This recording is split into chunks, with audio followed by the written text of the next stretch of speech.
So if you're driving from here to Columbus, Ohio, the halfway point is Effingham, Illinois.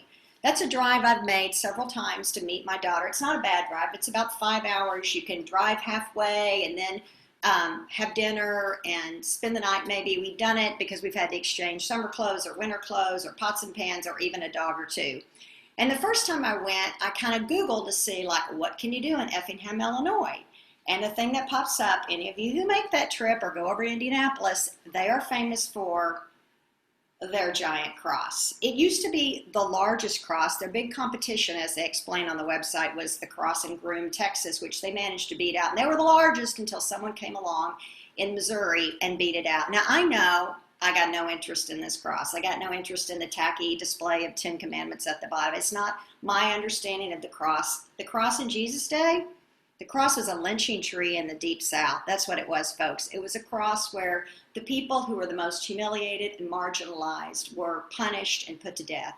That's what Jesus died on. And the cross, when it's really well understood, is understood as our call to stand in solidarity with those who suffer most. That's not what's going on here. I knew I'm not going to be interested in this cross, but I have to say, even so, I was really disappointed. I've seen some big crosses. I guess I expected, like this big wooden engraved thing, but driving down the interstate, you can't help but see this giant, large piece of plastic against the beautiful blue sky, just blocking it out. To be sure, it's really not plastic, it's steel, I guess, but it looks like this giant piece of plastic. And in that giant piece, there is this understanding of Christianity that is all about dominating and overpowering and triumphalism. And if you miss it, you can check it out on their website, which speaks about lording over the interstate. It's not just this kind of dominating way of understanding our faith.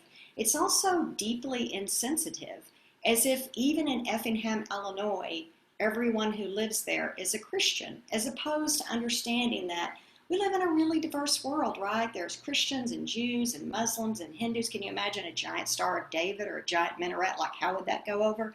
And there's so many other people who just seek to be good people who don't profess any particular, any kind of faith.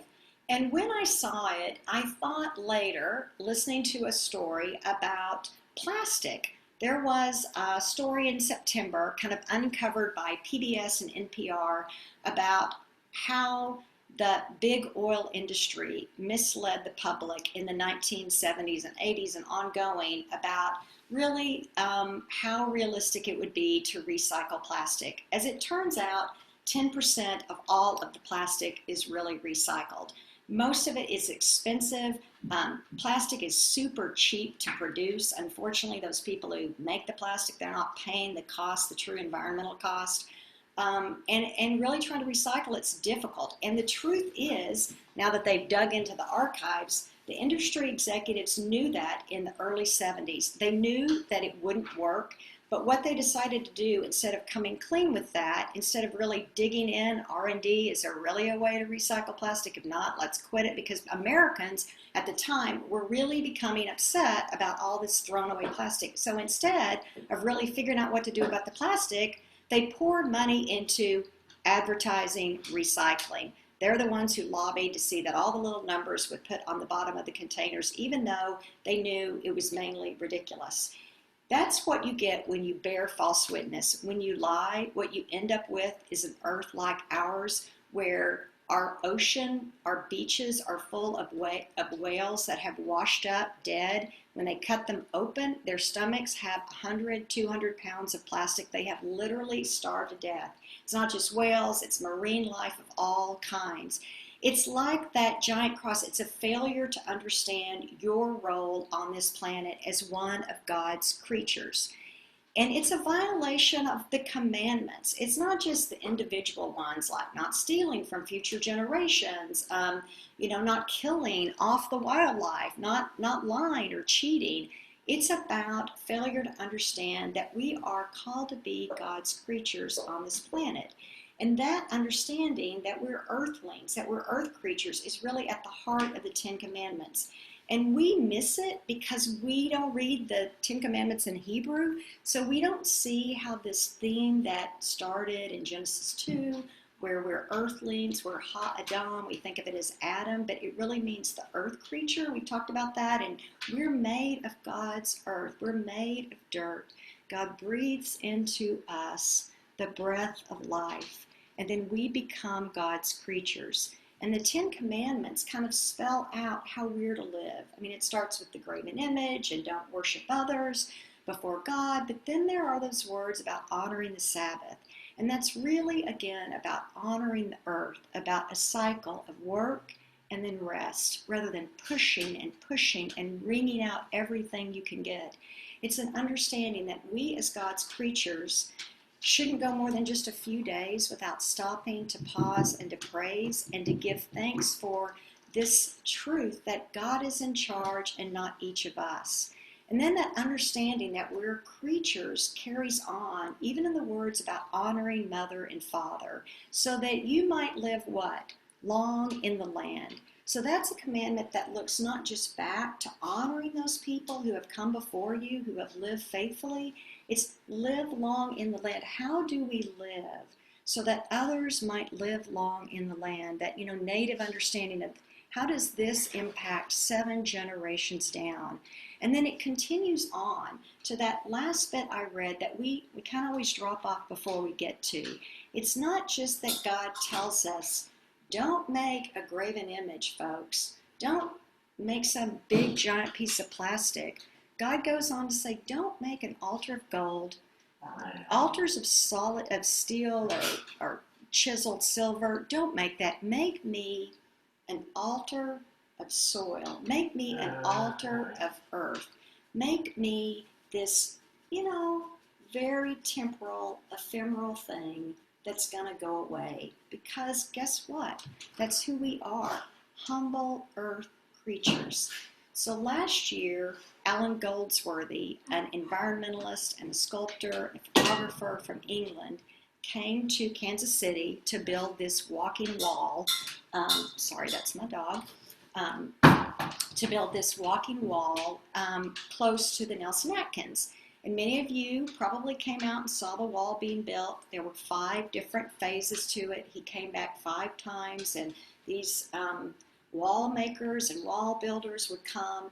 And to be totally honest, the wall looks a lot like the wall in front of my house, which was built in 1906. The wall really kind of looks like all the walls over here in our neighborhood, but just sort of kind of really the point, to kind of blend in, to kind of have a humble understanding. But I had friends from Texas who've never been to see me who made the trek up here so they could see this wall. And because of my friends, I kind of decided to look a little bit into this Alan Goldsworthy. And the wall is really kind of about the most permanent kind of thing he builds. Most of what he builds with is petals and stones and ice and snow and bark and leaves. Probably my favorite thing I've ever seen of his work now is this beautiful, beautiful image of leaves. He gathered all these leaves into this beautiful pattern in the forest. That is not art that will last. That is an altar of soil. That's an altar of dirt. That's an understanding that what we make and build is just so temporary, like each of us. And this is the challenge. We're terrified of that. Our own death really makes us frightened and afraid. That's something that you find at the base of theology and modern psychology and anthropology. Ernest Becker was probably the primary thinker. He won a Pulitzer in the late 60s for all of his work about how death and the death motive, really the fear of death, really drives our actions. And then a few years later, a group of psychologists led by a guy named Sheldon Solomon, whose work has kind of interested me for a while, came along and tried to measure how does the fear of death really translate into our actions. So they did a series of studies, and what they found were the more we're confronted with death, which right now with forest fires and the virus and the threat, it's like it's all around us. We can't, as much as we push it away, And what they found was the more we're confronted with our death, the ideas of death, the more punitive and harsh, the more nativistic, the more kind of pushing away from people who are different we are. So like their very first study, kind of that's been famous and replicated now many times, they took a group of municipal judges in Tucson. Most of what they were adjudicating were women being picked up for sex work, for prostitution. And they took one group of judges and they just gave them this case. And they gave another group of judges and they had them do a reflection on their own death. What do they think about death? What do they imagine their death will be like? And then they had them do the case. The group who just had the case set bail for these women at $50. That's the average bail in Tucson.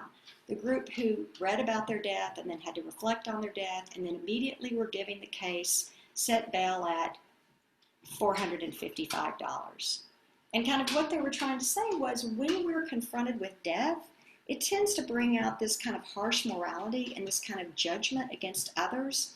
Other groups have come along and kind of replicated the study. An interesting one was done in Germany, where a team of scholars had this group of questions about people's opinions about Germany and German culture, and they had one group of people they stopped, pretty large size sample, in front of a funeral home, and another group that they surveyed in front of a shopping mall.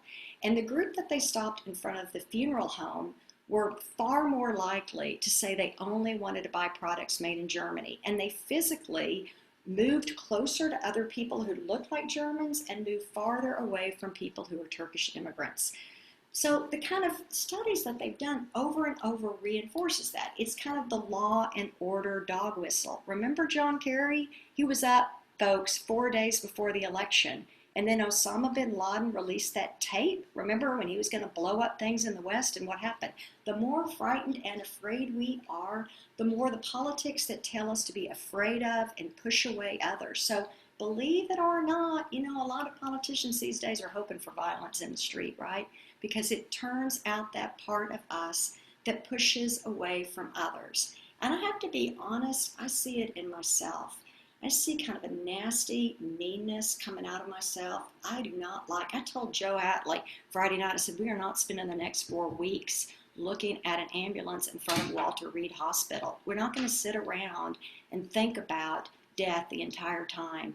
We're going to, be honest about it, look at the fact that we're finite, and then we're going to think about how can we ground ourselves in the very best part of who we are. How can we get back right now, folks? Because the next few weeks are going to be a rough ride, and it could be that the weeks after that are going to be too. You have got to work your program, folks. You have got to get up in the morning, and the very first thing you've got to do is think, oh my God, thank you, God, for what I had yesterday, right? I mean, for the chance to have, my beautiful little soup, to walk my dog, to be a free person, to be a loved person. What am I going to look forward to this day? You got to work your plan, and you got to ground yourself in the people who are the most grounded. You have got to look each day at the people you want to be like.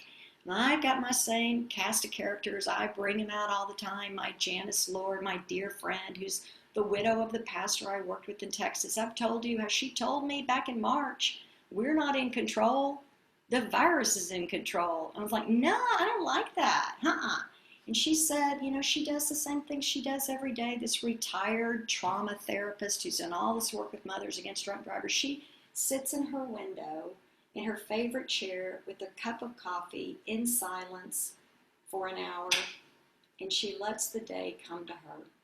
And she thinks about, how am I going to use this day? Who am I going to touch? How am I going to love? And then at the end of the day, she sits back in that chair and she lets go of it. What she's been able to do and what she hasn't.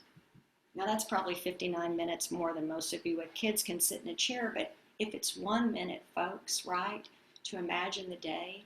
Or I've got my friend Dean Stevens, up there in Boston. You walk into his house, you have to say hello to whoever, whatever refugee is here and there. You go down to his basement, you find the earthworms he's growing in the backyard, his little organic farm. Who are those people who ground you? Closer to home, I've got my heroes, Diane and Roger. Diane and Roger, like all of you, we are such a community blessed with such loving, giving people. I moved here in 1987 and I met Diane and Roger, I think it was 89.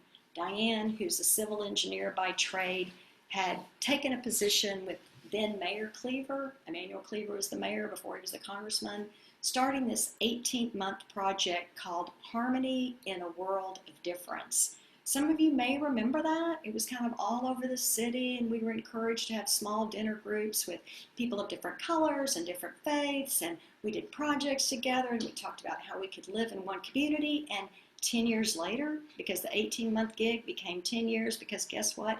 Nothing is done quickly, and nothing that matters is ever done.